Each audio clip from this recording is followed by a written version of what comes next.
नमस्कार। आज मैं विद्या बिंदु सिंह आपसे बात करूंगी हिंदी साहित्य की विविध विधाओं के ऊपर, जिसमें हिंदी का यात्रा साहित्य जो भारत की यात्रा संस्कृति पर केंद्रित है, उस पर कुछ बातें रखूंगी। हिंदी साहित्य की विविध विधाओं में यात्रा संस्मरण एक सशक्त विधा है। कई मूर्धन्य साहित्यकारों ने इस विधा में लिखकर अपनी यात्रा कथा के माध्यम से देश विदेश की विभिन्न यात्राओं के द्वारा अपने देश काल के अनुभव को अभिव्यक्ति दी है। यात्राओं के वृत्तांत और संस्मरण लिखने की समृद्ध परंपरा भी साहित्य में रही। इनका जीवन व्यवहार पर गहरा प्रभाव भी पड़ता है। मुझे याद है कि मैंने अपने बचपन में रॉबिन्सन क्रूसो की यात्रा पर आधारित उनकी जीवनी पढ़ी थी, जिसमें जलयान के डूब जाने पर किसी तरह वो तैरते हुए समुद्र तट पर पहुंच गए थे। उस टापू पर जीवन रक्षा का कोई संसाधन नहीं था, पर अपनी जिजीविषा शक्ति से वो किसी तरह जीवन यापन करते रहे। कोई जलयान उधर से निकलता तो वो पेड़ पर चढ़कर अपने फटे पुराने वस्त्र को हिलाते हुए अपने वहां होने का संकेत देते रहे। कई जलयान निकल गए, किसी का ध्यान नहीं गया। बहुत समय के बाद एक बार किसी की नजर पड़ी और उन्हें वहां से लेकर धरती पर पहुंचाया गया। इस यात्रा कथा ने मुझे इतनी प्रेरणा दी कि किसी भी संकट की घड़ी में हार न मानने का साहस मन में पनपता रहा। इसीलिए नई पीढ़ी को इस यात्रा वृत्तांत को, यात्रा संस्मरण को जरूर देना चाहिए। इससे उनको प्रेरणा मिलेगी। मैंने स्वयं जिन यात्राओं का अनुभव लिखा है, उनमें प्रमुख हैं राम वनगमन मार्ग यात्रा, जिसमें जहाँ जहाँ से राम निकले थे वनगमन के लिए, उन यात्राओं की, उन स्थानों की लोगों ने यात्रा की थी और यात्रा संस्मरण लिखे थे। जानकी जीवन यात्रा, जिसमें ये वत्सल निधि के न्यास के संस्थापक अज्ञेय जी थे, उनकी ओर से यात्रा हुई थी और सीता और राम के से जुड़े हुए स्थलों पर लोग गए थे। इसको जानकी जीवन यात्रा लिखा था। विश्व हिंदी सम्मेलनों की यात्रा अनुभव, यूके, मॉरिशस, दिल्ली, भोपाल आदि की यात्राओं पर भी मैंने लिखा। अंतर्राष्ट्रीय रामायण सम्मेलनों और तुलसी पंचशती समारोह में भाग लेने के लिए मॉरिशस, त्रिनिदाद, सूरीनाम आदि यात्राओं के अनुभव लिखे। साहित्यकारों के द्वारा प्रायोजित देश विदेश की साहित्यिक यात्राओं में भी सम्मिलित होने का सुयोग मिला, जिसमें Nepal, Dubai, New York, Norway, Sweden, Denmark और बहुत सारे स्थानों पर हम यात्रा करते रहे। Finland, Malaysia, Singapore, France, Australia, Andaman Nicobar, Bhutan आदि। हिंदी के प्रचार प्रसार के लिए देश विदेश के छात्रों, शोधार्थियों द्वारा की गई प्रायोजित यात्राओं की भी मैं साक्षी रही हूँ, जिसमें ये यात्रा दल विद्यार्थियों का आता था। और कई बार ऐसा भी हुआ कि उनके जो साथ में आए थे अध्यापक, वो मेरे परिचित थे, तो उन्होंने मुझे सूचना दी कि हम बच्चों को लेके आ रहे हैं। तो मैंने उनका स्वागत किया, अपने घर पे भी उन्हें ठहरने की, उनके भोजन की व्यवस्था की। तो इतना आत्मीयता मिली उनसे और लगा कि इस तरह की यात्राएं बहुत आवश्यक हैं। और उन बच्चों ने अपने संस्मरण लिखे और मुझे भेजे भी। यात्रा साहित्य, यात्रियों की जीवनी, संस्मरण, इनका इसीलिए बहुत महत्व है। इनके सांस्कृतिक, सामाजिक, भौगोलिक, ऐतिहासिक महत्व को नकारा नहीं जा सकता। इनके अध्ययन अनुसंधान से विशेष कालखंडों, परिस्थितियों के प्रभाव, भौगोलिक परिवेश, मानव व्यवहार आदि को समझने में सुविधा होगी। कुंभ पर्व तथा अन्य पर्व त्योहारों पर इन यात्राओं का उत्साह, जो लोग जुड़े हुए हैं इस धरती से, उनको देखने को सुयोग मिलता रहा है। विभिन्न ज्योतिर्मठों में आज शंकराचार्य जी के संदेशों का अनुपालन करने के लिए निरंतर प्रयास हो रहा है। चारों धामों की अवधारणा भी इसीलिए कश्मीर से कन्याकुमारी तक की गई थी कि धार्मिक आस्था से जुड़े होने के कारण लोग यात्रा करेंगे और पूरे राष्ट्र की भाषा, संस्कृति और उनके भीतर राष्ट्रीय एकता के सूत्रों की पहचान कर सकेंगे। पितरों के तर्पण के लिए गया जाने और श्राद्ध करने के बाद चारों धामों की यात्रा करना भी आवश्यक माना जाता है। किस स्थान से श्राद्ध कर्म प्रारंभ किया जाए और कहाँ जाकर पूरा होगा, इसके बारे में भी नियम बताए गए हैं। मैंने अपने सास ससुर और पति का और उनके पूर्वजों का श्राद्ध करने का संकल्प लिया। कुछ लोगों ने कहा कि स्त्रियां स्वाद नहीं कर सकती। शायद केवल पिता, पति, भाई या पुत्र ही कर सकते हैं। मैंने अनुभव किया कि मेरे परिवार में किसी के पास इस कार्य के लिए समय नहीं है। मेरे संकल्प को बल दिया। मेरे पिताजी के एक मित्र थे, श्री आनंद नारायण मिश्र जी। उन्होंने सीता के द्वारा श्राद्ध अर्पण दशरथ जी को करने की कथा सुनाई, जिसमें गया पहुंचकर श्री राम लक्ष्मण श्राद्ध की सामग्री लेने चले जाते हैं और सीता जी को प्रतीक्षा के लिए फल्गु नदी के तट पर बैठा जाते हैं। इतने में नदी में से हाथ निकलता है और कहता है, बहू मुझे बहुत भूख लगी है, कुछ दो। सीता जी ने कहा कि आपके पुत्र सामग्री लेने गए हैं। दशरथ जी बोले, नहीं, कुछ भी दे दो, असह्य है भूख। तो और कुछ नहीं था तो सीता जी ने फल्गु नदी से बालू के पिंड बनाकर उनकी दोनों हथेलियों पर रख दिए और सीता जी ने फल्गु नदी और गाय से कहा कि तुम मेरी साक्षी बनोगी। दोनों ने कहा कि हाँ, साक्षी बनेंगे। लेकिन जब राम लक्ष्मण लौटे और श्राद्ध करने लगे तो पिता ने कहा कि मैं तृप्त हो गया हूँ। सीता जी ने पूरी घटना बताई तो श्री राम ने कहा, तुम्हारा साक्षी कौन है? नदी और गाय दोनों ने ही अपने वचन से विमुख होकर कहा कि मैंने नहीं देखा। तब दशरथ जी ने स्वयं प्रकट होकर कहा कि सीता ने मुझे पिंडदान करके तृप्त किया है। सीता जी ने वचन से विमुख होने के दंड स्वरूप दोनों को शाप दिया। फल्गु नदी को, तुम घुटने से अधिक जल तुम में नहीं रहेगा। गाय को कहा कि तुम कलयुग में निरादर पाओगे। और तभी से बालू से पिंडदान करने की परंपरा शुरू हुई। इस कथा ने मेरे संकल्प की रक्षा की और बद्रीनाथ धाम में जब पंडा जी ने मेरे श्राद्ध पूजन के समय मंत्र पढ़ने से इनकार कर दिया तो मैंने स्वयं मंत्र पाठ करके श्राद्ध कर्म किया। गया में श्राद्ध करने के बाद चारों धामों की यात्रा भी की।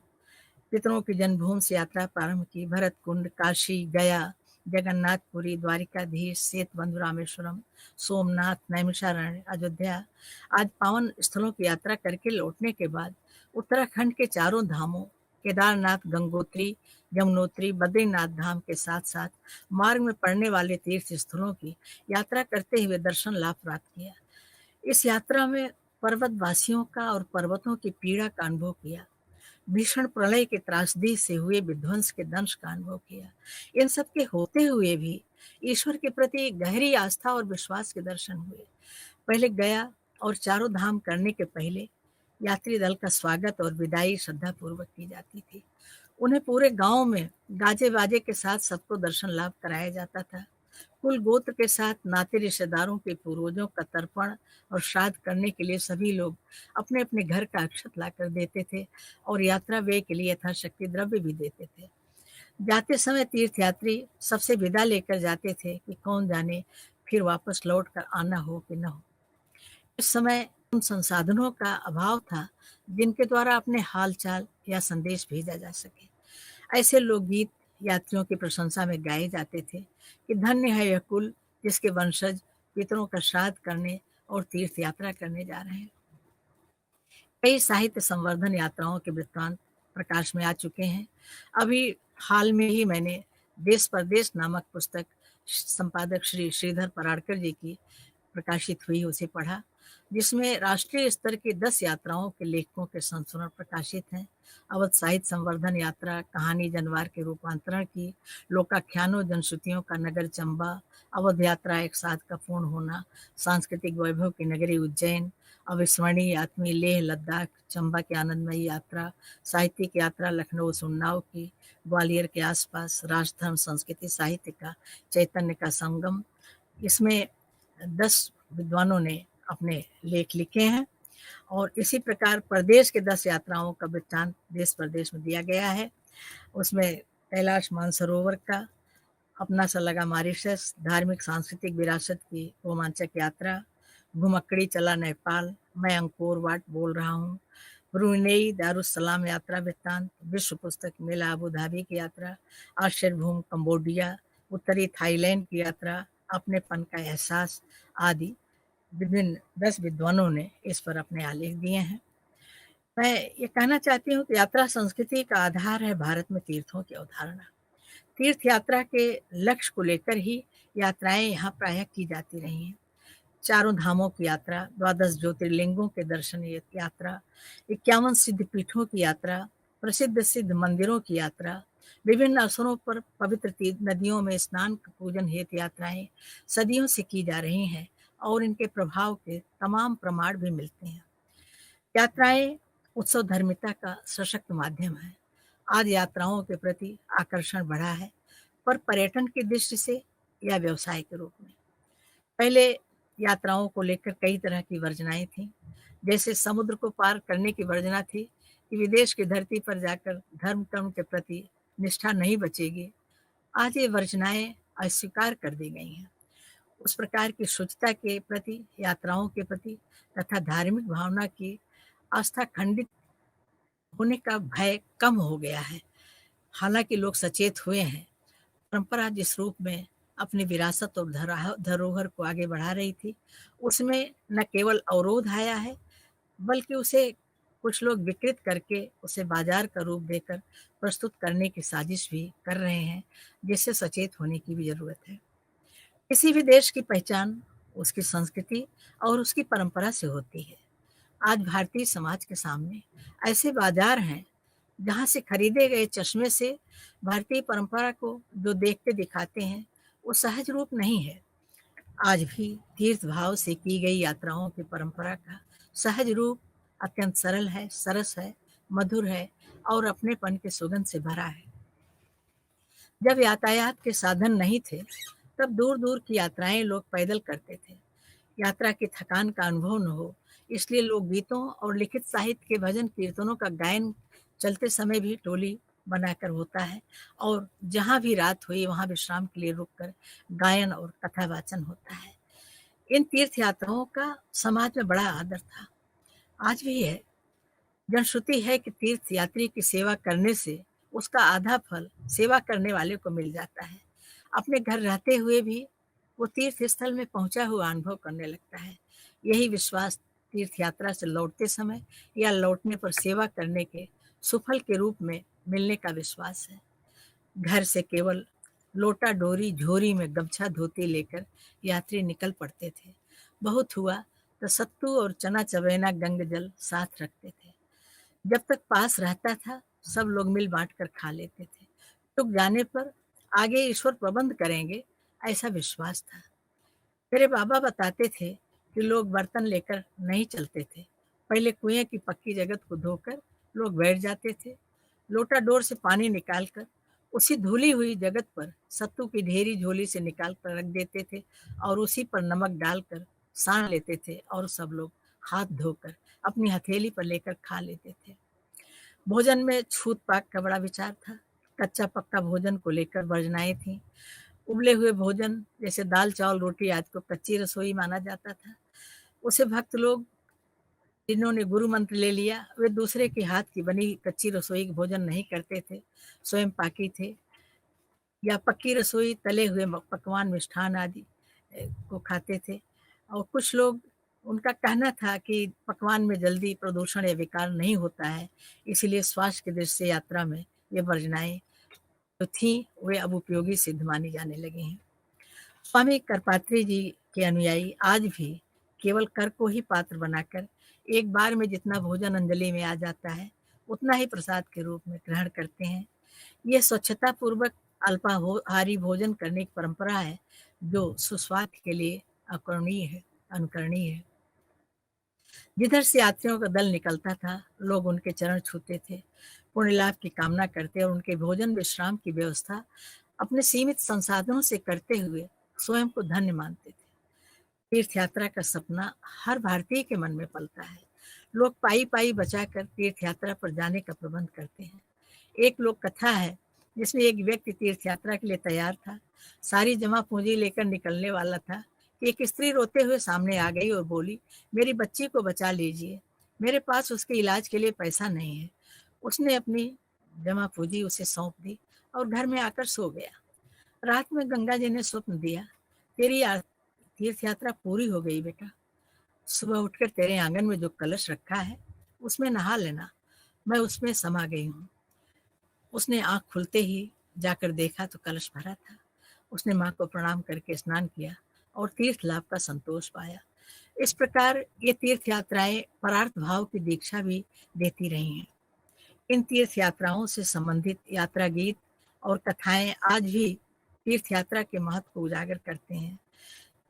गीत है, राम ही राम रटन लागे जिभिया, गोड़वा कहे हम तीरथ करबे, हथवा कहे हम देबे दान, अखिया कहे हम दर्शन करबे, मनवा कहे हम धरबे धियान, कनवा कहे हम कीर्तन सुनबे, देहिया कहे हम करब स्नान, रटन लागी जिभिया, राम ही राम। ये अवधि का गीत है। और एक दूसरा अवधि लोकगीत है, अब मन राम नाम गुन गाई, तीरथ जाब पाँव ना धोई, ना मूरत नहवाई, कन कन माँ भगवान बसत हैं, सब माँ दर्शन पाई, अब मन राम नाम गुन गाई। देखिए पर्यावरण की भी चिंता उसमें है, जंगल जाब पात ना तूरब, ना बिरछा का सताई, पात पात में राम बसत हैं, सबका शीश नवाई, अब मन राम नाम गुन गाई। पवित्र गंगा नदी में स्नान के पुण्य का प्रभाव शिव पार्वती की कथा के रूप में भी प्रसिद्ध है।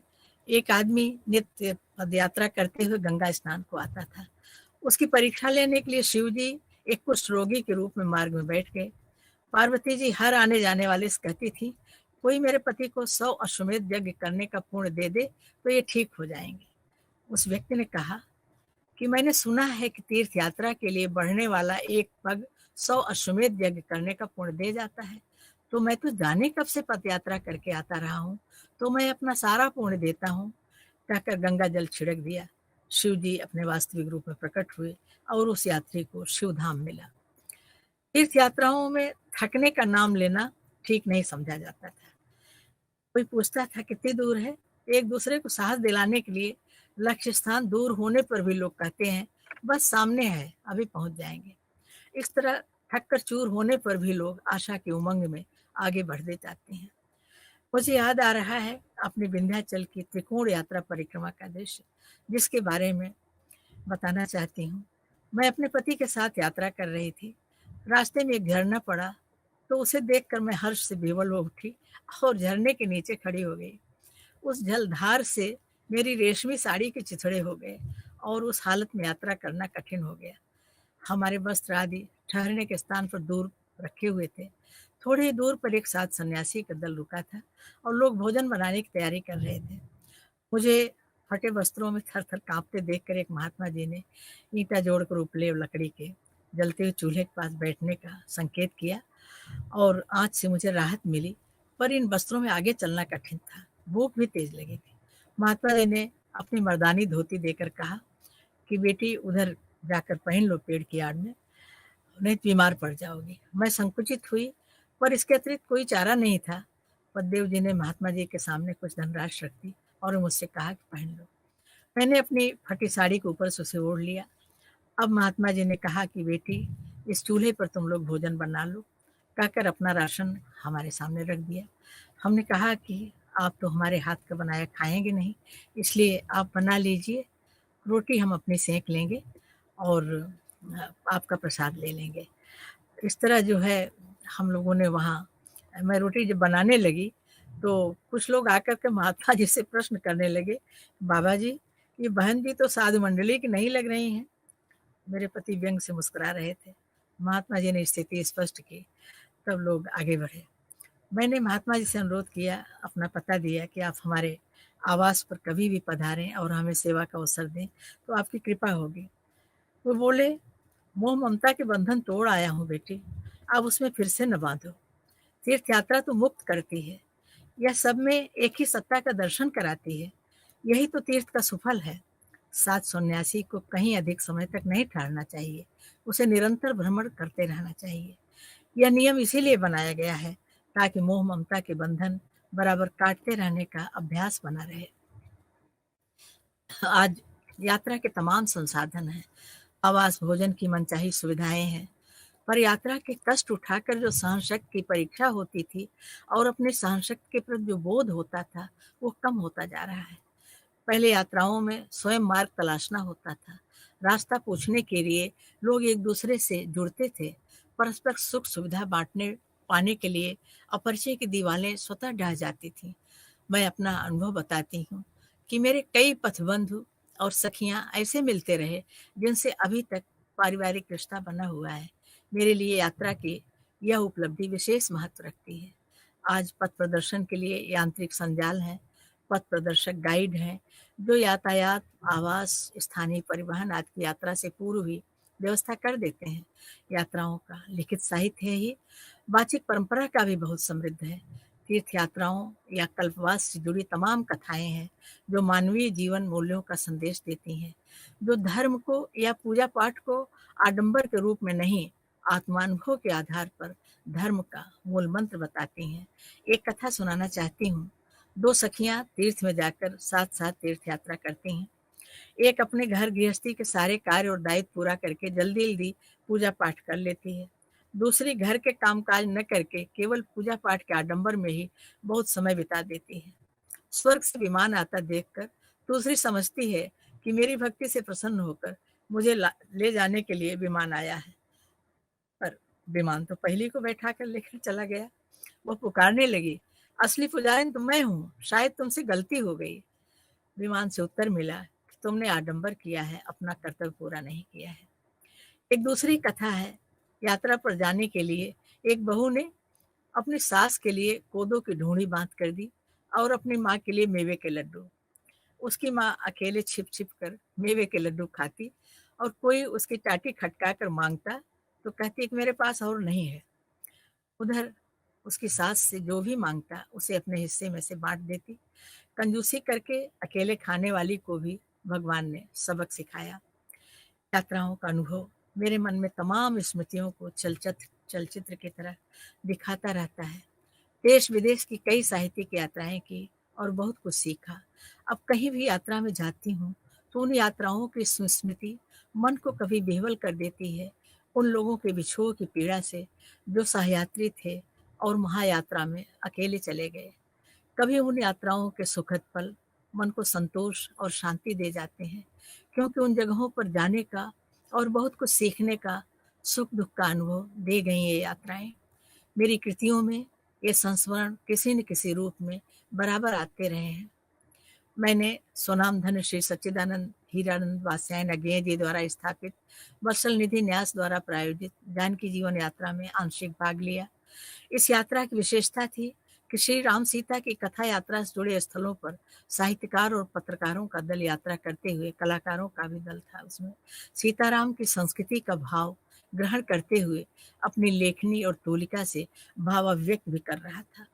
उस अवसर की प्रकाशित पुस्तक जन जनक जानकी आज भी यात्रा संस्मरण का अनूठा उदाहरण है। इसमें श्री अज्ञेय जी ने मुझसे अवध की बहू शीर्षक से सीता जी पर केंद्रित आलेख मांगा था और आदरणीय डॉक्टर उषा किरण खान जी से मिथिला की बेटी शीर्षक से लेख का अनुरोध किया था। मेरे लेख का शीर्षक उसी में उदाहरणार्थ प्रस्तुत गीत की पंक्ति से लेकर श्री अज्ञेय जी ने सीता सुरजवा ज्योत शीर्षक दिया था। उन्हीं के निर्देशानुसार मैंने लोकगीतों पर आधारित राम कथा पर केंद्रित पुस्तक लिखी और उस पुस्तक का शीर्षक यही शीर्षक दिया, सीता सुरजवा ज्योत। उन्होंने भूमिका में लिखा है कि ये दो लेख मैंने विशेष रूप से आमंत्रित किया है। यात्रा संस्मरण लेखकों में पंडित श्रीनारायण चतुर्वेदी जी, श्री सच्चिदानंद वात्स्यायन अज्ञेय जी, श्री नागार्जुन, डॉक्टर विद्यानिवास मिश्र, श्री विष्णुकांत शास्त्री, श्री शंकर दयाल सिंह, श्री हिमांशु जोशी, श्री सेरा आयात्री, श्री रंजन कुमार सिंह, डॉक्टर महेश दिवाकर आज तमाम नए और पुराने विद्वानों के नाम उल्लेखनीय हैं। समय कम होगा इसलिए सबके नाम उल्लेख नहीं कर पा रही हूँ, क्षमा चाहती हूँ। श्री राहुल सांकृत्यायन जी ने तो बोलगा से गंगा लिखा और पूरा जीवन यात्री के रूप में बिताते हुए दुर्लभ पांडुलिपियां एकत्र की और भारत ले आए। मैं अपनी एक और यात्रा का उल्लेख कर रही हूँ। यह यात्रा सिवान के नरेंद्रपुर की थी, जो तक्षशिला फाउंडेशन द्वारा आयोजित की गई थी। आयोजक थे श्री संजीव कुमार सिंह और श्री रंजन सिंह। इस यात्रा में पात्रों से संवाद करने के लिए कुछ कथाकारों को आमंत्रित किया गया था। वहां गांव में जाकर पात्रों से मिलना, संवाद करना और उन पर केंद्रित संस्मरण या कथा साहित्य लिखना था। यह भी नया अनुभव था। सबकी रचनाएं परिवर्तन नामक एक पुस्तक में प्रकाशित हुई हैं। वहां हम लोगों ने भारत के प्रथम राष्ट्रपति बाबू राजेंद्र प्रसाद जी की जन्मभूमि जीरादेई में उनका आवास देखा और उनकी स्मृति में सरकार द्वारा संरक्षित संग्रहालय भी देखा और उनके सहज सरल व्यक्तित्व की गरिमा के प्रति हम सभी नतमस्तक हुए। वहां हमने समाचारों की सुर्खियों में रहने वाले नटवर लाल का गांव भी देखा। उनके बारे में तमाम कहानियां लोग सुनाते रहे। उन्हें रॉबिन हुड की संज्ञा भी दी गई थी। उन्हें किंवदंती पुरुष के रूप में गरीबों का मसीहा भी कहा जाता है। समाचार पत्रों ने उन्हें एक छद्म पुरुष, चालाक, कपट आचरण करने वाला जालसाज के रूप में प्रस्तुत किया था, किंतु यात्रा के अनुभव ने उन्हें गरीबों के मसीहा के रूप में प्रस्तुत किया, जिन्हें आज भी लोग याद करते हैं। उनकी जमीन पर गांव वाले उस समय चंदा एकत्र करके भव्य मंदिर बनवा रहे थे। वहाँ वर्तमान स्थिति में गांव से पलायन के कारण खंडहरों की पीड़ा भी यात्री दल ने अनुभव की। गांव के एक बुजुर्ग ने बताया कि इन पैतृक खंडहरों में मालिकों ने उनके जो वहाँ उनके मालिक जो हैं, उन्होंने नगरों में ऊंचे ऊंचे भवन बनवा लिए थे। यहाँ दिया बत्ती करने वालों का भी प्रबंध नहीं किया था, इस भय से कि जमीन पर कोई कब्जा न कर ले। भारत की संस्कृति ब्रज के ब्रजन की संस्कृति है, जो चरैवेद चरैवेद अर्थात चलते रहो का निरंतर संदेश दे रही है। ईश्वर के जितने भी अवतार हुए, सब ने अपने यात्रा को लक्ष्य पूर्ति का माध्यम बनाया। श्री राम का लगभग पूरा जीवन भी यात्रा में बीता। श्री कृष्ण भी जन्म से लेकर अंत तक यात्रा करते रहे और सब कुछ छोड़ते रहे। गौतम बुद्ध को यात्रा से ही ज्ञान मिला।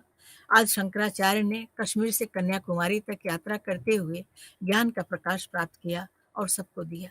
श्रवण कुमार ने अपने दृष्टिविहीन माता पिता को तीर्थ यात्रा कराने का जो संकल्प लिया, वो आज भी आदर्श पुत्र के रूप में स्मरणीय है।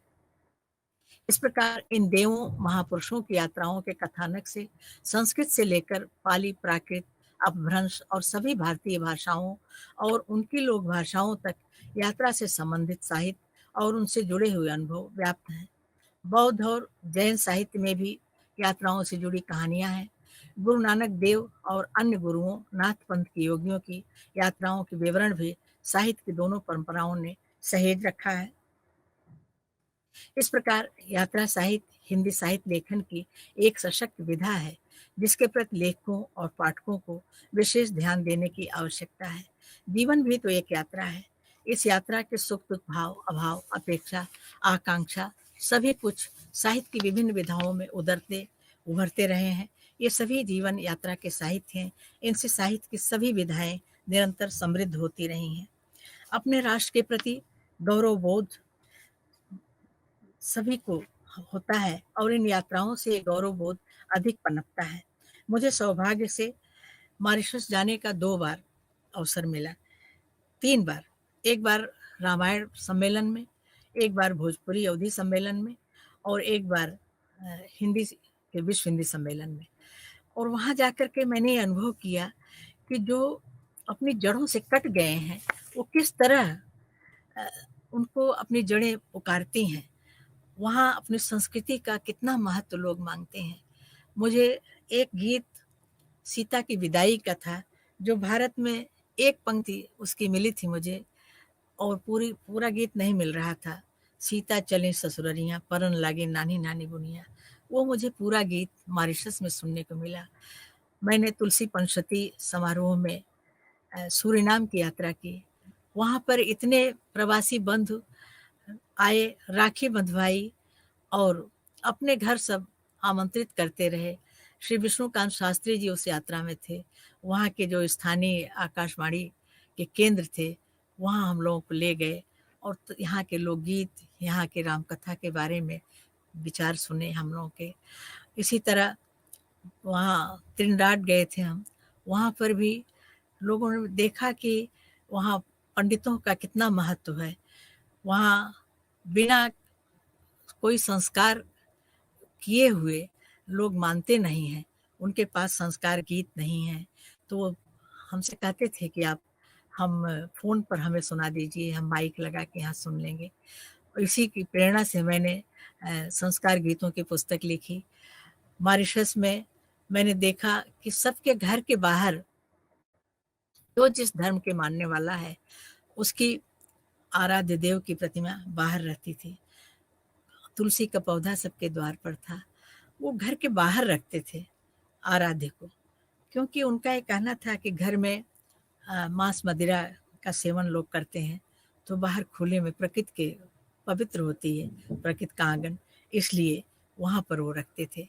और इस तरह हमने देखा कि वहाँ राम कथा के प्रति जो आकर्षण था, लोगों ने अपना दर्द बताया कि किस तरह उनके पूर्वज आए थे और खेतों में काम करके रात में जब विश्राम करते थे खुले में, तो बिजली नहीं थी, तो चांदनी रात में जो अपने साथ वो हनुमान चालीसा और राम कथा के रामचरितमानस का गुटका ले गए थे। एक व्यक्ति सुनाता था और सारे लोग सुनते थे। किस तरह उन्होंने कोड़ों की मार राम कथा के बल से हनुमान चालीसा पढ़ करके उसको सहते रहे। किस तरह उन्होंने यहाँ के लोकगीतों को सहेजा और सहेज कर रखा, ये वहाँ के लोग बताते थे। हम लोग वहीं थे, तभी समाचार पत्र में एक समाचार निकला कि आज यहाँ एक फूल था जो कई वर्षों में खिलता था, तो करीब 20-25 वर्ष के बाद उस पेड़ में फूल आया था। सारे समाचार पत्र उस खबर से भरे हुए थे और तब लगा कि वहाँ प्रकृति के प्रति कितना आत्मीयता है, कितना लोग प्रकृति के उल्लास से उल्लसित होते हैं।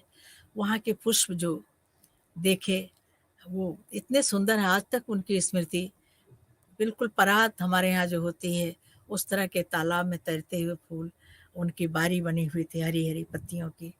और वहाँ जो यात्रा दल गया था, हम लोगों ने देखा कि राम धुन करते हुए पूरा दल गन्ने के खेतों के बीच से पगडंडी पर चलता हुआ जाता था और कई स्थानों के नाम राम कथा से जुड़े हुए वहाँ रखे गए थे। जैसे एक गांव का नाम पंचवटी रखा गया था, एक का चित्रकूट रखा गया था, एक का साकेत।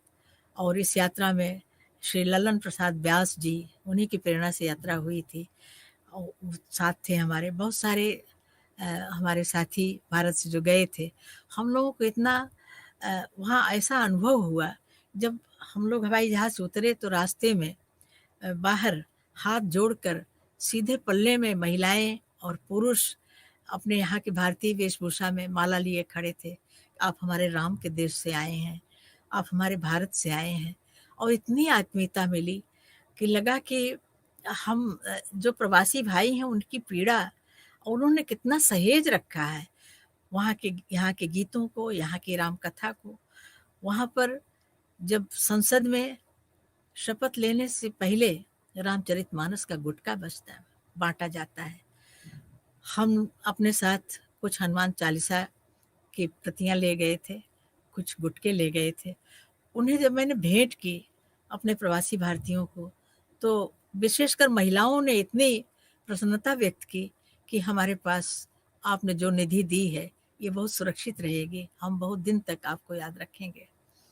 वहाँ मार्शेश्वर महादेव के मंदिर में हम लोग गए दर्शन करने, तो वहाँ मैं गंगा जल ले गई थी, तो मुझे अवसर मिला, पहले पंक्ति से सुविधा मिली जल्दी वहाँ पहुँचने की। बहुत लंबी पंक्तियाँ थीं और बताया लोगों ने कि यहाँ गंगा तालाब है।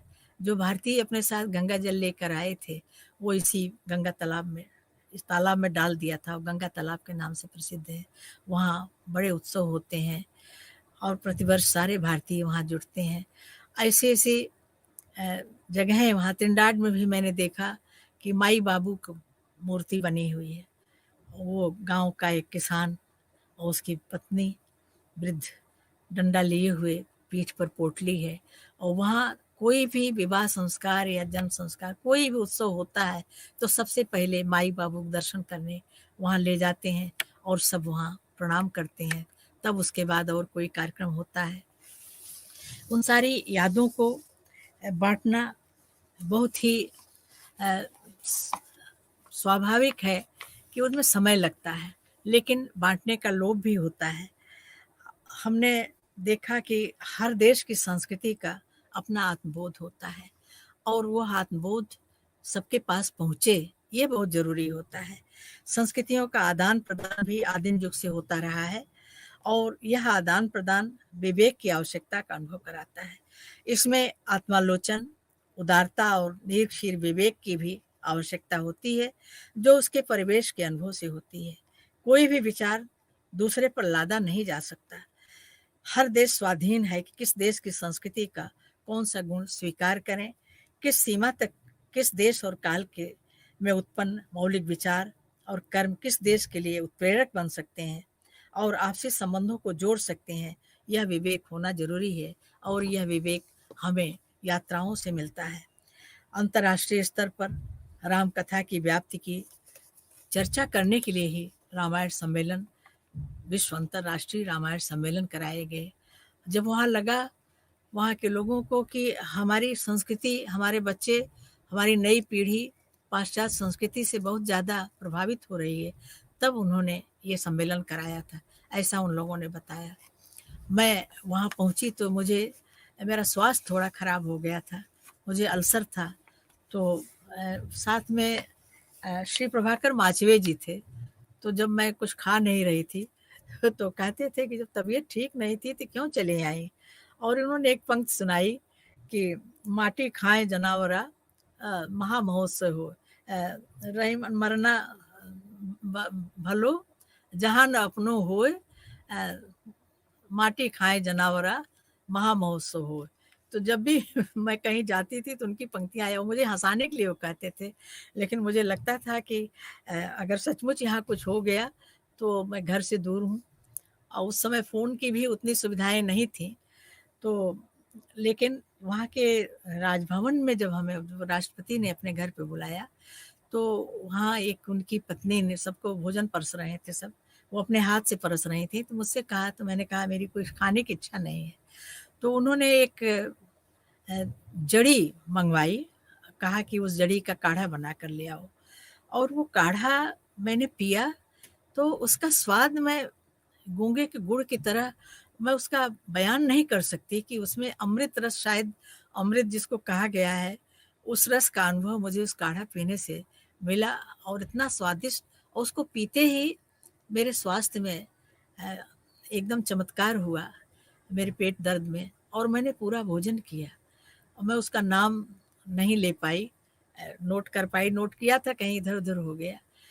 तमाम यात्राओं के, मैं नार्वे गई, वहाँ की भी मुस्कुराता देश नार्वे, उस पर लिखा, जहाँ जहाँ गए वहाँ के बारे में लिखा, कुछ छपे और कुछ इधर उधर विस्तृत हो गई डायरियाँ। और अभी भी निरंतर यात्रा करने का मन में चाव है, इसलिए कि इन यात्राओं से हम बराबर सीखते रहते हैं। हमें इन यात्राओं से बहुत कुछ सीखने का और अपनी नई पीढ़ी को आगे देने का उत्साह मिलता है, और एक ऊर्जा मिलती है, एक संदेश मिलता है सकारात्मक सोच का, कि हम निरंतर कुछ सीखते रहें और निरंतर अपनी आगे वाली पीढ़ी को भी प्रेरित करते रहें कि वे इन यात्राओं से जुड़ें। इन यात्राओं से बहुत कुछ मिलता है। मैं जब भी कहीं बाहर होती हूँ तो वहाँ के, मैंने देखा कि मकानों की बनावट, लोगों के खान पान के बारे में हम जान सकते हैं, किस तरह का भोजन, कहाँ जलवायु के अनुकूल कैसा भोजन लोग करते हैं, इन सब का भी ज्ञान होता है।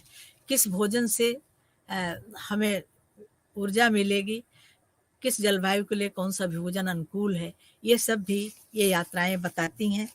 मैं ब्रज की संस्कृति के प्रति हमेशा सोचती रहती हूँ, और ये ब्रज की, ब्रजन की संस्कृति पूरे विश्व में है।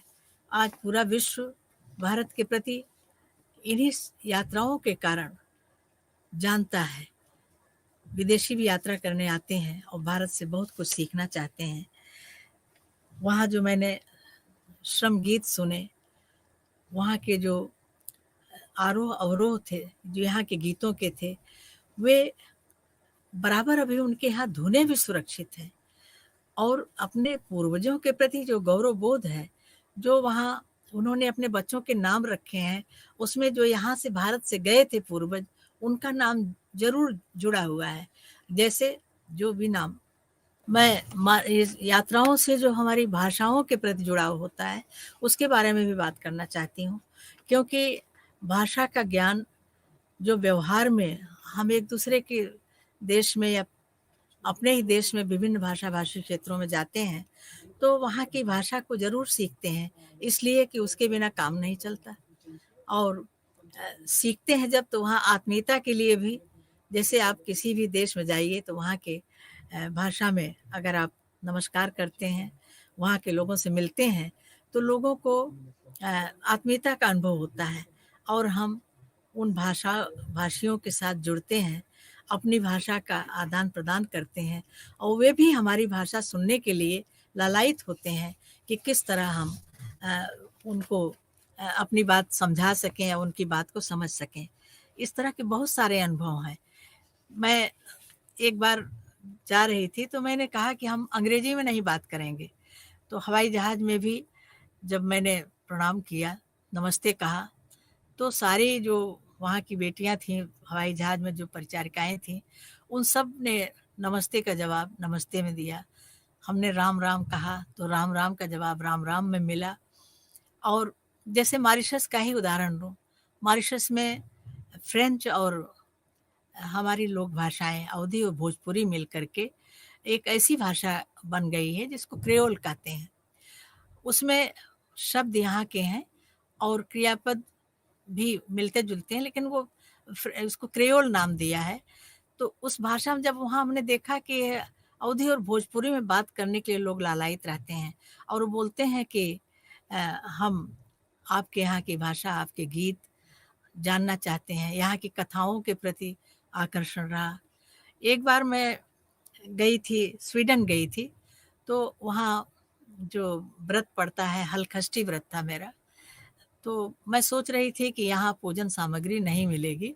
तीनिक चावल जो पसैक चावल यहाँ कहते हैं, तो वहाँ मैंने जिनके यहाँ रुकी थी हमारे परिवार के ही सदस्य थे, तो उन्होंने कहा कि नहीं मिल जाएगा और मैंने देखा कि पूरा वहाँ सारा भारतीय अन्न, सारा भारतीय फल, सब कुछ मिला और सबने बड़े प्रेम से जब मैंने पूजा की, तो लगभग 50 प्रवासी भारतीयों का परिवार वहाँ पर जो कि सबको उन्होंने बुला लिया था कि किसी का जन्मदिन है, तो उन्हीं के घर पे हम लोग बैठे थे और वहाँ सब लोग इकट्ठा हुए थे, यहाँ आप कथा सुनाइए। तो जब मैंने कथा सुनाई तो लोग बड़े प्रसन्न हुए और भी व्रतों की कथाएँ उन्होंने कहा कि आप हमें सुनाइए। तो उससे प्रेरणा लेकर के मैंने एक दिन-दिन पर्व मेरी पुस्तक जो है उसमें व्रत कथाएँ हैं, तो उसकी इतनी माँग हुई, सबने कहा वो पुस्तक हमें भेजिए और राम कथा पर जो मैंने पुस्तक लिखी और एक जो ढोलक रानी मोरे नित उठियायो नाम से संस्कार गीतों पर पुस्तक लिखी और एक एक बंसुरी एक बाँस नामक जो मेरी केवल विवाह गीतों पर पुस्तक है। इसकी प्रतियाँ लोगों ने मुझसे ज़ेरॉक्स करा कर के माँगी और कहा कि इससे अब हम अपने यहाँ बच्चों के संस्कार के अवसर पर सुनते हैं, सुनाते हैं और हमें मन को संतोष मिलता है कि ये भारत की आवाज़, भारत का गीत हमारे बच्चे को आशीर्वाद दे रहा है। वहाँ संस्कारों के प्रति अभी भी जो निष्ठा है, जो आत्मीयता है यहाँ के गीतों के प्रति, यहाँ के संस्कारों के प्रति, यहाँ के रहन-सहन के प्रति, वो अभी मौजूद है। जब वहाँ से प्रवासी भारतीय यहाँ आते हैं, कई लोगों से मैंने पूछा कि आप ये बताइए कि आपके बच्चे क्या भारत की भाषा बोलते हैं? अवधी भोजपुरी उन्होंने कहा हम अपने घर में भोजपुरी अवधी बोलते हैं, जो यहाँ के गए हैं इस क्षेत्र के या जैसे दूसरे भी भाषा-भाषी भारतीय भाषाओं क्षेत्र के गए हैं। तो उन्होंने कहा हमारे बच्चे बोलते हैं, हम इसलिए घर में बोलते हैं कि हमारे बच्चे एकदम भूल ना जाएँ। उनकी स्थानीय भाषा जो उसमें तो बोलते ही हैं, पढ़ते भी उसमें हैं, लेकिन हम अपने घर में अपने लोक भाषा का प्रयोग करते हैं। ये ज़रूरी मानते हैं कि हम भाषा के संस्कार से जुड़े रहें। हिंदी दिवस आ रहा है, हम लोग हिंदी दिवस पर हिंदी के प्रचार-प्रसार के लिए बातें करते हैं, लेकिन हिंदी के प्रचार-प्रसार में हमारे प्रवासी बंधुओं की जो भूमिका रही है, वो भी अविस्मरणीय है।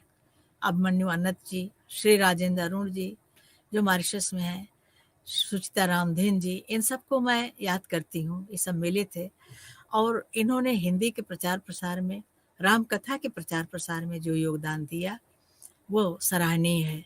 राजेंद्र अरुण जी अब नहीं रहे, अभिमन्यु अन्नत जी भी नहीं रहे, लेकिन राजेंद्र अरुण जी ने बहुत अच्छी अपनी नौकरी थी, उसे छोड़ कर के वहाँ रामायण सेंटर की स्थापना की और इतने भव्य मंदिर बने हुए हैं कि वहाँ लोग जाते हैं तो लगता ही नहीं कि ये भारत नहीं है, लगता है एक लघु भारत है। मॉरिशस तो बहुत ही आकर्षित करता है। मेरे पिताजी बताते थे कि जब मारीच को बिना फर के बाण से श्री राम ने मारा था, तो जा कर के मॉरिशस में वहाँ गिरा था और इसीलिए उसका नाम मॉरिशस पड़ा। मारीच से ये बना है इसका नाम। वहाँ मैंने अ, हरा समुद्र देखा। समुद्र का रंग उसे नीला कहा गया है। वहाँ मैंने हरा समुद्र, मुझे बचपन में हम लोग खेल के गीत गाते थे, हरा समुंदर गोपी चंदर, तो लगता था समुद्र हरा क्यों? वहाँ मैंने साक्षात देखा जब कि यहाँ तो हरा समुद्र है और वहाँ के लोग किस तरह प्रेम से मिले। और एक जगह त्रिनाड का प्रसंग बताती हूँ। एक नेग्रो परिवार था वहाँ, विष्णुकांत शास्त्री जी और हम, उन लोगों ने अपने घर पे बुलाया था। तो वहाँ 4 बच्चे बिल्कुल काले-काले, बिल्कुल वेशभूषा उनकी बिल्कुल जनजातीय थे, तो खेल रहे थे। तो मुझे लगा कि राजा दशरथ के आंगन के ये चारों भाई जो है खेल रहे हैं। लेकिन वो डर के मारे, हमने उन बच्चों के पास जाना चाहा, छूना चाहा, लेकिन डर के भाग गए। इतने अच्छे लगे वो लोग। उनका जो सरल स्वभाव और जो भारत के प्रति जो आत्मीयता है, वो बराबर मन को आकृष्ट करती है। मैंने जब भी यात्रा की, तो मैंने देखा कि यात्रा में जो लोग मिलते हैं, तो एक जो व्यापक दृष्टिकोण हो जाता है, हमारा विस्तार होता है स्व का। हम जब अब वहाँ अगर अ, अपने देश का कोई मिल जाए तो ठीक, नहीं तो एशिया का कोई मिलता है, आप दूसरे द्वीप पे गए हैं, तो वही अपना लगने लगता है। तो ये जो आत्मीयता का विस्तार होता है यात्राओं में, ये बहुत ज़रूरी है। इसीलिए यात्राओं का महत्व, यात्रा साहित्य का महत्व सदैव रहेगा और सदैव इसका जो है हमें अनुपालन करना चाहिए। और हमारी जो भारत की संस्कृति, यात्रा की संस्कृति रही है, उसे अपने बच्चों के भीतर जगाने की ज़रूरत रहेगी हमेशा। आज हम पर्यटन की दृष्टि से जाते हैं, व्यावसायिक दृष्टि से जाते हैं, लेकिन फिर भी हमको ये जो हमारी संस्कृति के प्रति जो हमारी संस्कृति की जो पहचान थी, उसे ले कर के बाहर पहुँचाना, और जहाँ भी हम गए हैं, वहाँ की संस्कृति की जो अच्छाइयाँ हैं, जो उनके उत्थान के उपाय हैं, जो आगे बढ़ने की उनकी सकारात्मक सोच है, उनको भी अपने साथ वापस अपने देश लाने की और अपने बच्चों को निरंतर प्रेरित करते रहने की ज़रूरत है।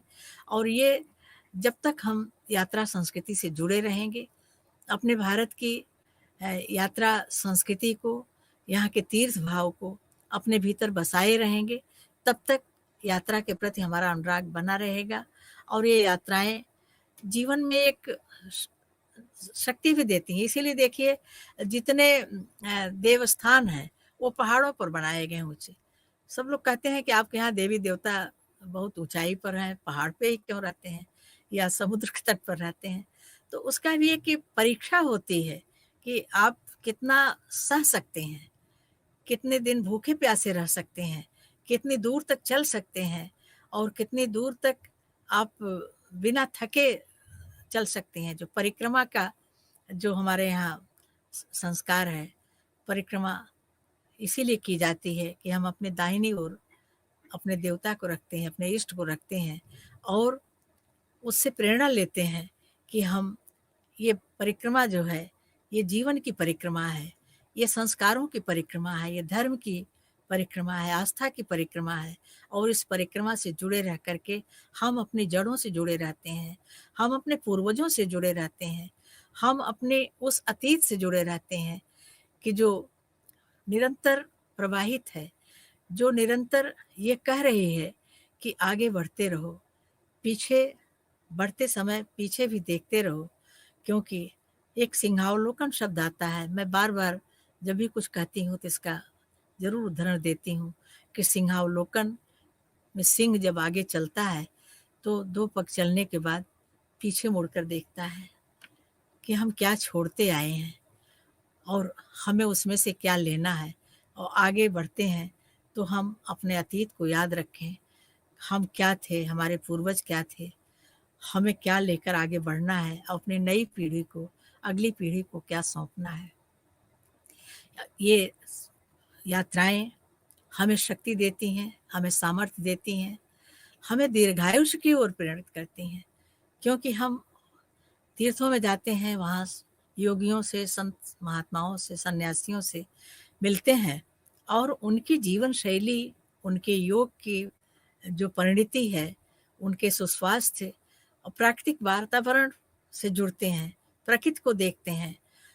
मैंने ऐसे अनुभव किया कई बार कि मैं बद्रीनाथ धाम से लौट रही थी, तो चंद्रमा एकदम एक पहाड़ की एकदम चोटी पर, ऊंचाई पर चंद्रमा की, जैसे ईद का चांद होता है, द्वितीया का चांद था, तो बिल्कुल लगा कि शिव के जटाजूट के ऊपर ये चंद्रमा निकला हुआ है। मैं आत्मविभोर हो गई और मैंने सोचा कि ये प्रकृति का ऐसे ऐसे दृश्य मिलते हैं देखने को। बद्रीनाथ धाम में जब सुबह हुई तो बाहर निकले, लोगों ने कहा था कि बाहर प्रातः काल जो है जरूर जाइएगा ब्राह्म मुहूर्त में। तो देखा तो न नारायण की पहाड़ी सूर्योदय के समय बिल्कुल जैसे लग रहा था कि स्वर्ण का पहाड़ हो, दो दिखाई दे रहे हैं और उससे सचमुच साक्षात ईश्वर के दर्शन होते हैं। प्रकृति में ही हम ईश्वर को मानते हैं और ये प्रकृति का दर्शन, यथार्थ दर्शन, उससे जुड़ाव हम इन यात्राओं में ही अनुभव करते हैं, उससे जुड़ते हैं। और प्रकृति कितनी हमारी मदद करती है, जहाँ कुछ भी खाने पीने को नहीं होता, वहाँ भी प्रकृति के फल, जल सब हमें प्रकृति खुले हाथों से लुटाती है। पहाड़ों पर जब मैं गई तो वहाँ मैंने देखा कि बहुत दूर दूर तक कहीं कोई चाय की दुकान नहीं थी।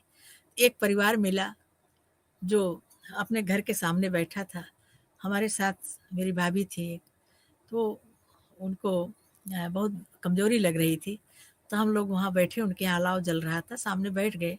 तो हमने उनसे कहा कि आपने जो है कुछ आपके यहाँ चाय मिल सकती है, इनकी तबीयत ठीक नहीं, तो लेकिन हम आपको जो है उसका मूल्य देंगे।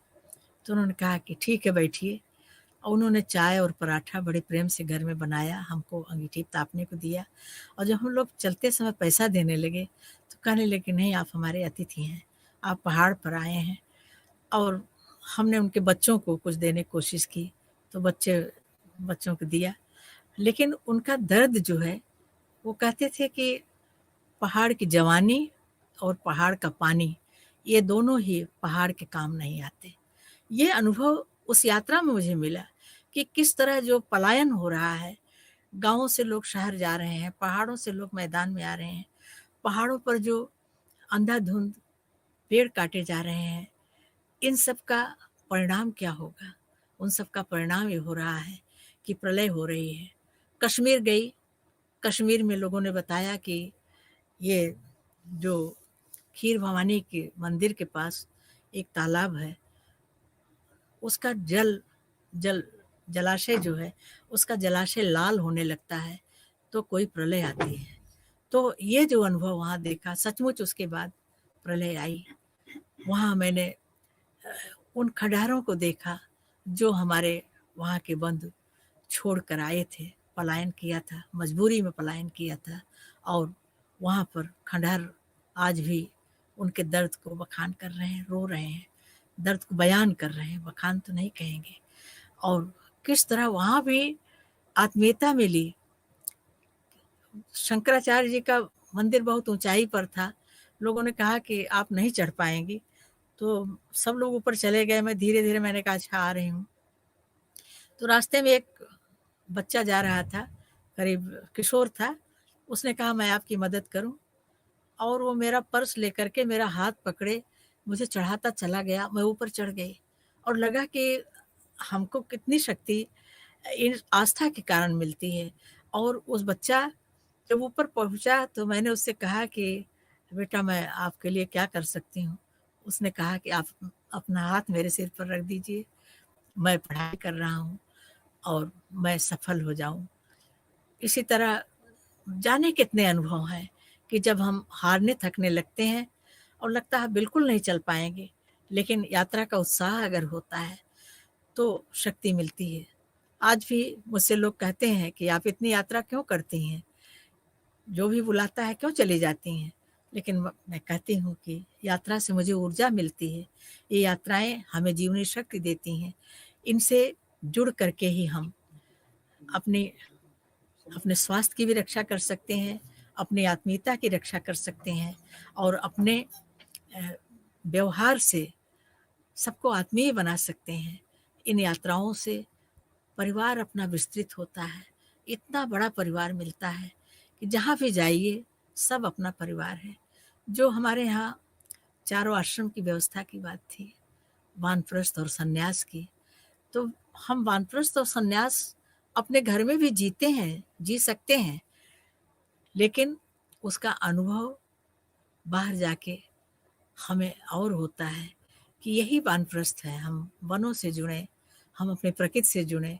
यही सन्यास है कि हम अपने भीतर स्वयं को मुक्त अनुभव करें, अपने सीमित दायरे से बाहर निकलें। हमारा सारा संसार है, संसार के मनुष्य ही नहीं, ये चर अचर संपूर्ण सृष्टि हमारी है। सब में आत्मीय भाव है, सब में ईश्वर है, जैसा कि हमारे गीत, हमारी कथाएं बताते रहे हैं। और हर कथा में जो एक जुड़ाव पूरी प्रकृति से, ईश्वर के प्रति अपनत्व भाव, सब में एक ही आत्मा का आभास, ये जो हमारी कथाएं और गीत जाने कब से हमारे पूर्वज कहते आए हैं, सुनाते आए हैं, उसे हम आगे अपनी पीढ़ी को भी देते रहें। उनके प्रति देने का जो संकल्प हमारे मन में है वो सफल हो, ये हमारा प्रयास होना चाहिए। इसलिए भी यात्राएं बहुत ज़रूरी हैं और इन यात्राओं से हमें ऊर्जा मिलती रहे। हम अपने जो ज्ञान है हमारे भीतर, जो कुछ भी हमने लिया है अपनी पुस्तकों से, अपने गुरुजनों से, तो उसको भी हम आगे बाँटें, क्योंकि हमारे पूर्वजों ने कहा है कि ज्ञान बाँटने से चुकता नहीं है, बढ़ता है। तो ये ज्ञान, हमारी यात्राएं सबसे बड़ी गुरु हैं। ये यात्राएं हमें ये ज्ञान देती हैं और हम उस ज्ञान को आगे बाँटते रहें, ये संकल्प हम सबका होता है और ये संकल्प बना रहे।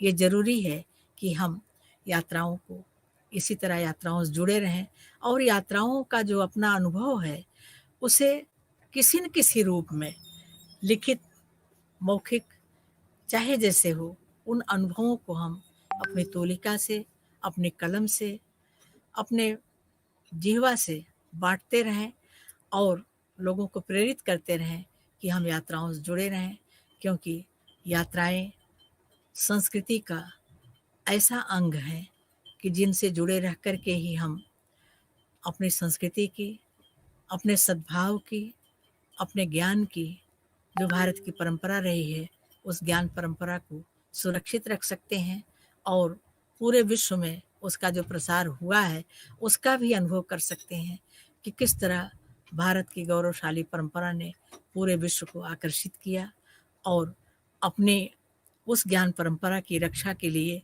कितनी तपस्या की, कितने अभाव झेले और कितनी हमारी संकल्प शक्ति की दृढ़ता रही है कि आज तक हम सब कुछ समाप्त हो जाएगा, लेकिन हमारी संस्कृति के प्रति आस्था, हमारी ईश्वर के प्रति आस्था, हमारे विश्वास की रक्षा बराबर होती रहेगी।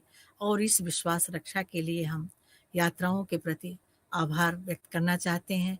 उन साहित्यकारों, उन चित्रकारों, उन पत्रकारों के प्रति भी आभार व्यक्त करना चाहते हैं जिन्होंने अपने यात्रा संस्मरण लिखे, तूलिका से उकेरा और आज जिनके माध्यम से हमारे विद्यार्थी, हमारा समाज यात्राओं के प्रति प्रेरणा ग्रहण करते हुए ज्ञान का अर्जन कर रहा है और उस ज्ञान का प्रसार प्रचार करने का संकल्प ले रहा है, शक्ति पा रहा है, शक्ति दे रहा है और उस अनुभव को बांट रहा है। बहुत बहुत आभार मैं व्यक्त करना चाहती हूँ आप सबका कि आपने इतने समय तक मुझे सुना। मैं सबको प्रणाम करती हूँ, सबके प्रति विनत हूँ। बहुत बहुत धन्यवाद।